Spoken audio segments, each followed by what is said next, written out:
Cuando pensamos en un asesinato, imaginamos un cuerpo y luego una huida.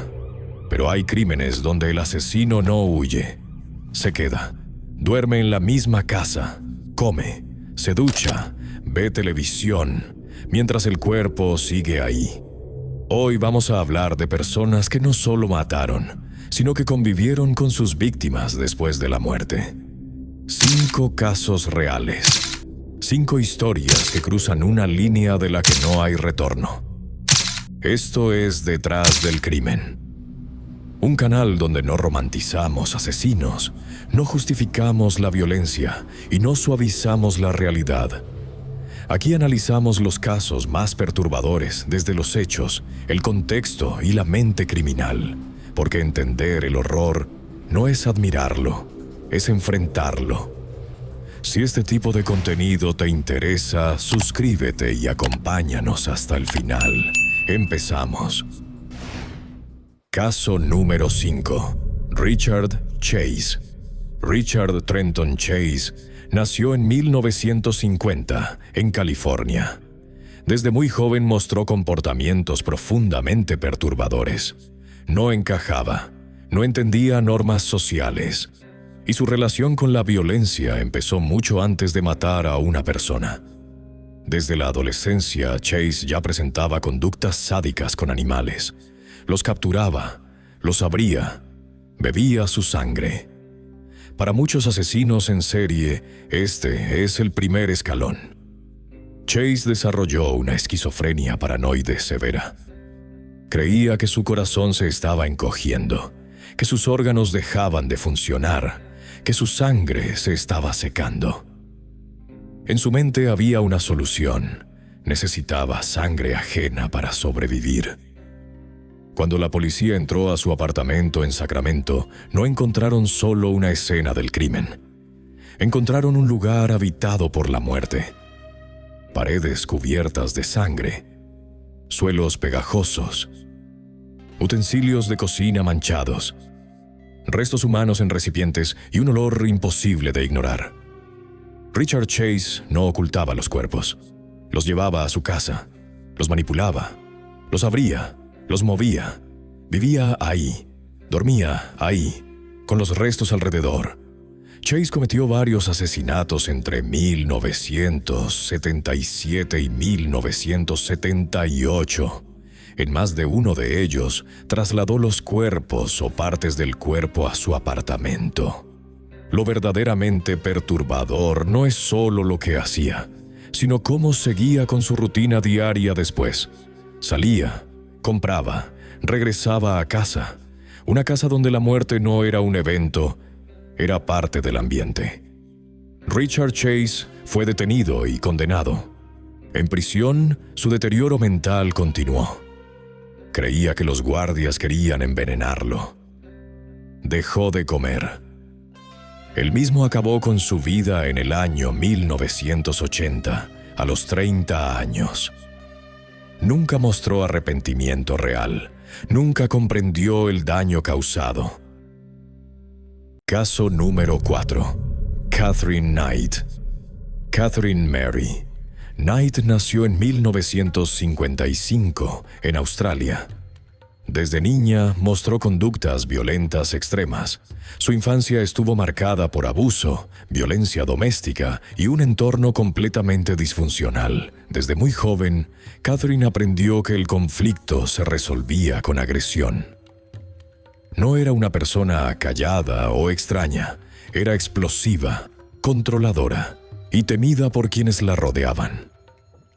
Catherine trabajaba en un matadero.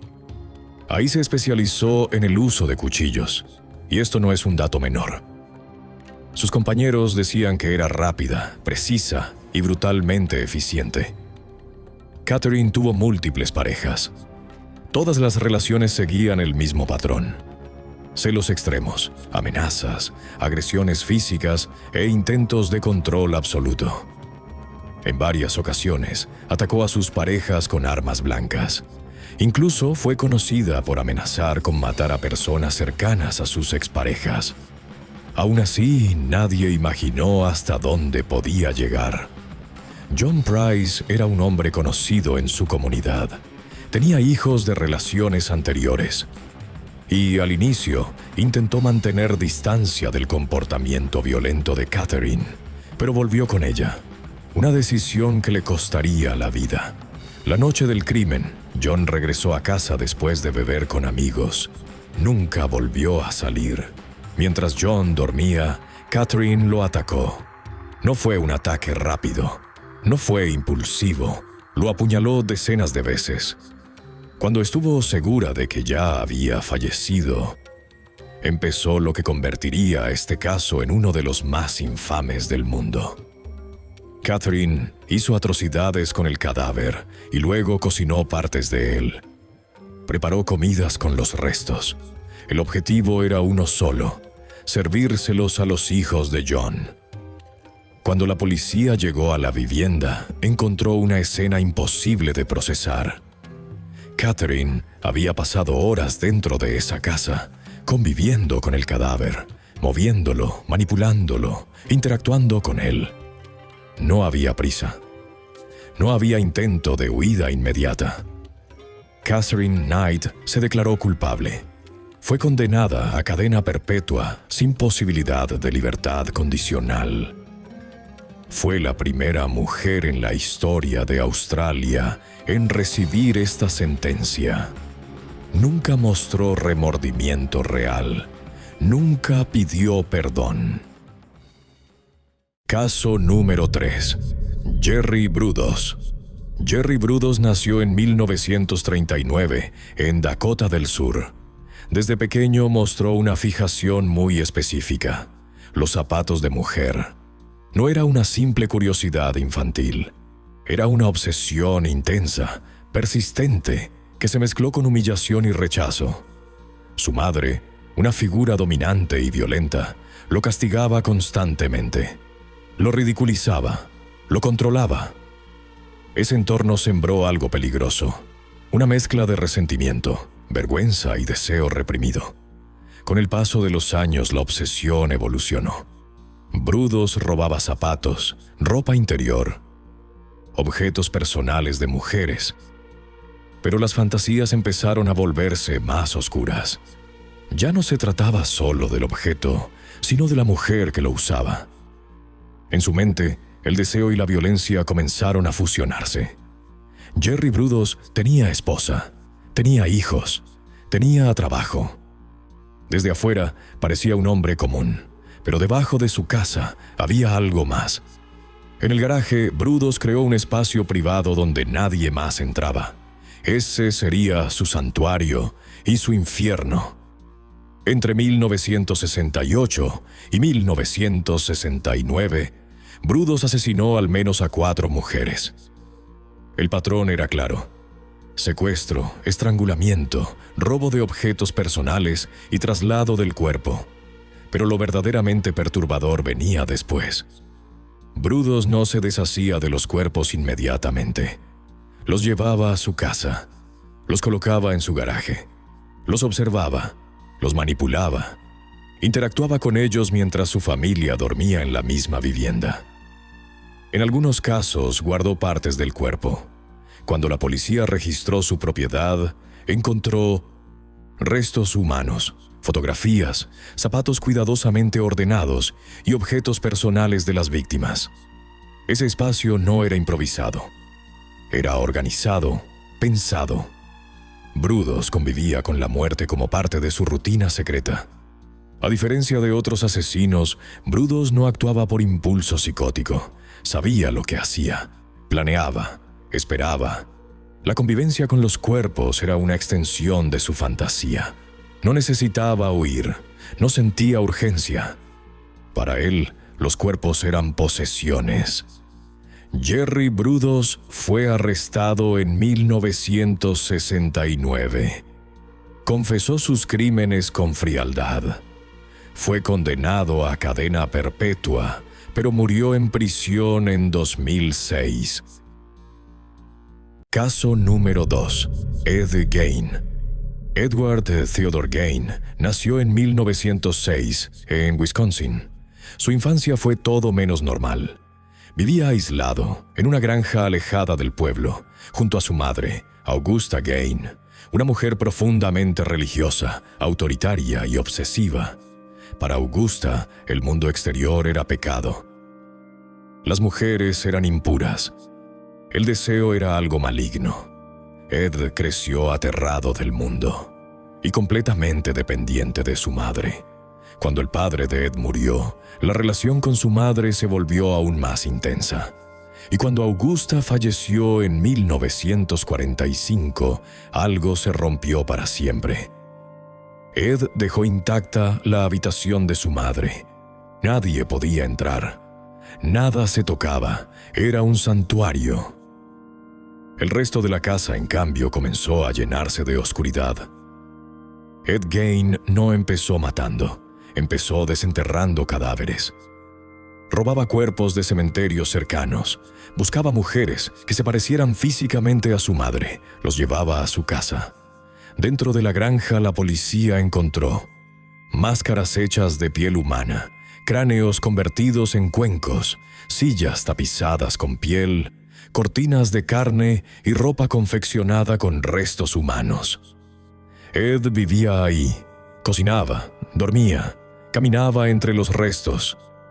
No ocultaba la muerte, la incorporó a su entorno. Gain hablaba con los restos, los tocaba, se los probaba. Creó un traje completo de piel humana. Su objetivo no era solo conservar los cuerpos, era convertirse en su madre. La convivencia con los restos era diaria, constante, normalizada. Aunque es conocido por su relación con cadáveres, Ed Gain también asesinó. Al menos 2 mujeres murieron a manos suyas, Mary Hogan y Bernice Warden. El cuerpo de Bernice fue encontrado de una manera terrorífica. Cuando la policía descubrió la granja, muchos agentes quedaron traumatizados. Ed fue detenido sin resistencia. Fue declarado legalmente incompetente para ser juzgado. Pasó el resto de su vida internado en hospitales psiquiátricos. Murió en 1984. Caso número 1. Dennis Nielsen. Dennis Andrew Nielsen nació en 1945, en Escocia. Su infancia estuvo marcada por la pérdida. La figura más importante de su vida fue su abuelo, quien murió cuando Dennis era niño. Después de eso, Dennis desarrolló una relación extraña con la muerte. Pasaba tiempo junto al cuerpo del abuelo antes del funeral. Ese recuerdo quedó grabado. Para él, la muerte no significaba separación, significaba permanencia. Nielsen trabajó como funcionario público. Vivía solo, era educado, reservado. Nadie sospechaba. Pero detrás de la puerta de su departamento, la realidad era otra. Entre 1978 y 1983, Dennis Nielsen asesinó al menos a 12 jóvenes. El patrón era siempre similar. Conocía a las víctimas, las llevaba a su casa, las estrangulaba y conservaba los cuerpos. Y aquí empieza lo verdaderamente perturbador. Dennis Nielsen no se deshacía de los cuerpos de inmediato. Los colocaba en su cama. Se sentaba junto a ellos, hablaba, veía televisión, comía con ellos en la misma habitación. Durante días, a veces semanas. Para Nielsen, los cuerpos eran compañía. No quería estar solo. Cuando ya no podía conservarlos más, Nielsen los quemaba, los hervía, los desmembraba o los arrojaba por el desagüe. Fue precisamente eso lo que lo delató. Los vecinos comenzaron a quejarse por tuberías tapadas con restos humanos. Cuando fue arrestado, Nielsen confesó sin resistencia. Habló con frialdad, sin culpa, sin emoción. Fue condenado a cadena perpetua. Murió en prisión en 2018. En todos estos casos hay algo en común. No es solo el asesinato.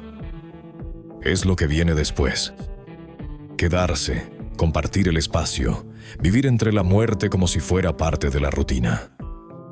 Cuando alguien convive con un cuerpo, ya no estamos hablando solo de un crimen. Estamos hablando de una mente que cruzó un límite del que no se vuelve. Ahora queremos leerte. ¿Cuál de estos casos te impactó más y por qué? ¿Crees que estos asesinos actuaban por locura, soledad o algo aún más oscuro? Déjalo en los comentarios. Si te interesa este tipo de análisis profundo, suscríbete a Detrás del Crimen. Nos vemos en la próxima investigación, Detrás del Crimen.